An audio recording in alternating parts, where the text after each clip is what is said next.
Hi, it's Emmanuel Oyeleke. I'm here today to deconstruct the shoot of the Real Housewives of Lagos Season 2. Yeah.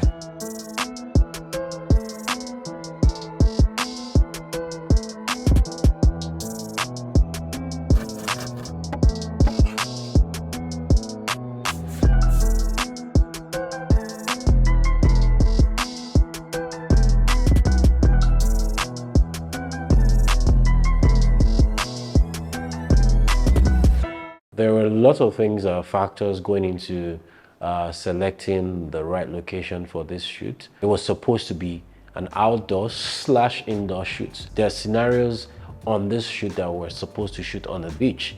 However, because it's the period of the year where you can never predict the rainfalls in Lagos, and I mean, if rain falls on set, then everything is everything is a goner.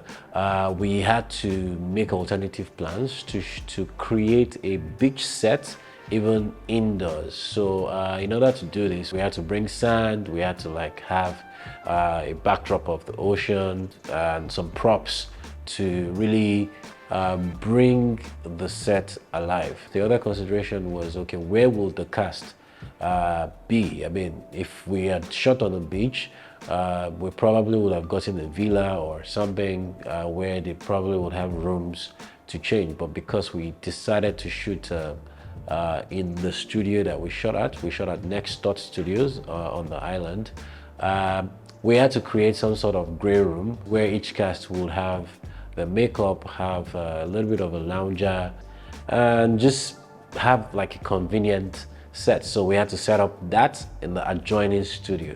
It was important for us to have all this for the shoot to be successful, and that was why we selected the location where we selected. There were 3 sets in total on this shoot. The first set was supposed to be a beach setup. We had like a printout of the beach, like plates of the beach. We printed on translucent material, not the opaque material you would typically print on. It's similar to flex, but it allows light to pass through it. And behind this plate, we had like 2 1200 watts aperture lights bouncing against the wall and then bouncing back through the printer, bringing the backdrop to life, essentially.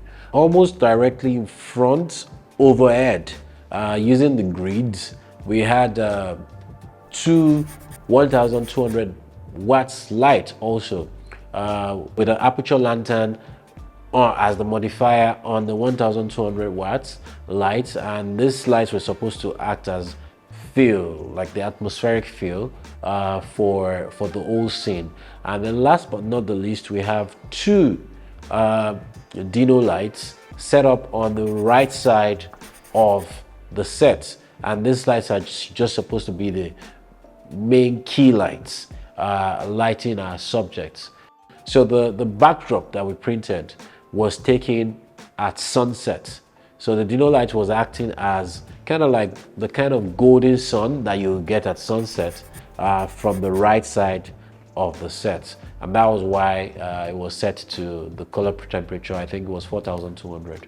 We had one more light somewhere in the back acting as a kicker light, but it wasn't as powerful as all the other lights that we had on set. The reason why I felt like I had to go for continuous lights is I wanted the behind the scenes, what we capture on video, to almost be the same with what we capture on the stills part of it. And we had to go for the high-powered light because we wanted to be able to shoot high shutter speed without losing a lot of light. For the first set, we used the 70-200 on the R5. 70-200 because I wanted to get a lot of compression in the images, and we got just that.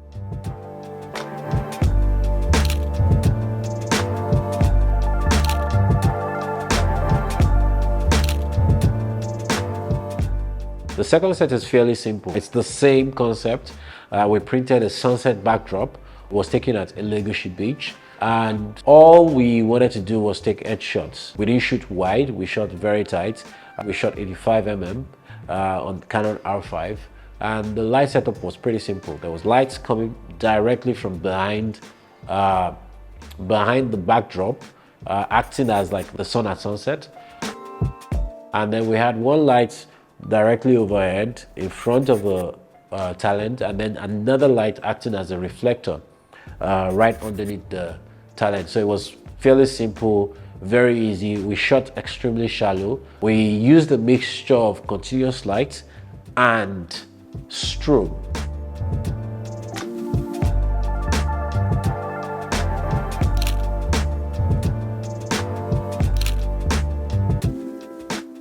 The last set was a bit of a handful because we had to like build the set, have the wainscoting on it, paint it, and then put the set elements. But we eventually took out a lot of set elements because it just didn't work as we envisaged that it will work. And the lighting setup for the set was, we moved the 1200s that were serving as the fill lights from the other sets. We had them hanging down overhead. Then we had the Dino lights. And then we had another overhead light, adding some sort of specularity. I think I used the 50mm on the R5 for that particular set.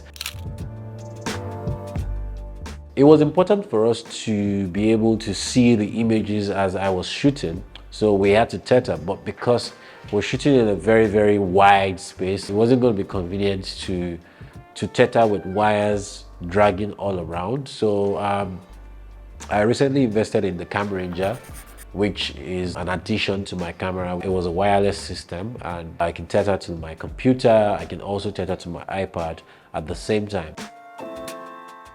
The shoot lived up to his expectation. I'm really happy with the outcome. Can it be better? Yes, it can always be better. But am I happy? Am I satisfied? I think for now, yes, I can sleep well. Everyone,